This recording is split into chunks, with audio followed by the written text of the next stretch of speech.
Hello there and welcome back. So, in if you had or have experience with multi-threaded programming, for example in Python, and you are using the threading module, you have experience or you might have also experienced when you have multiple threads and you have to somehow force them to wait for each other after they complete, the main thread can continue. And in Rust, we have many techniques to do this. One of them is called thread barrier. And this is what I want to show you in this video, how you can implement it. And in our main function, we are going to do the following.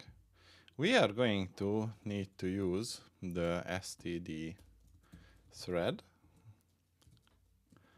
and use the std sync with the arc and the barrier. Now, in the main function, the magic happens. So the barrier is going to be the barrier and new 3. This will become important later. Then we are going to have a mutable handles, which is going to be a vector. And we are going to have 3 threads and or a for loop, which is running until 3. And the barrier is going to be a clone of the barrier that we created before. So we bring it in the for loop, a clone of it, and the handle is going to take whatever the thread spawns,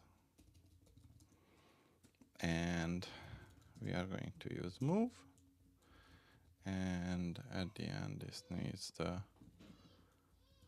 closing, and we are going to say that the thread with ID started.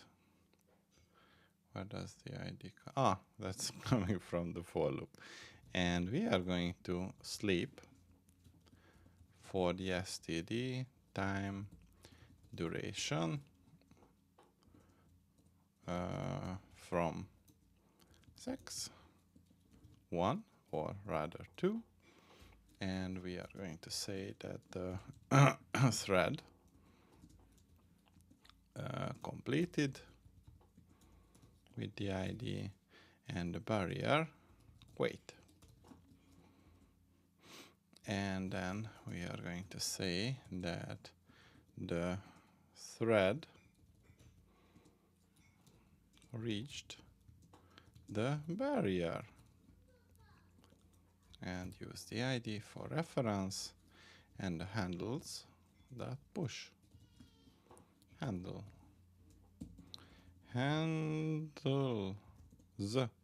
push handle. Good. And for handle in handles, we are going to say handle join unwrap.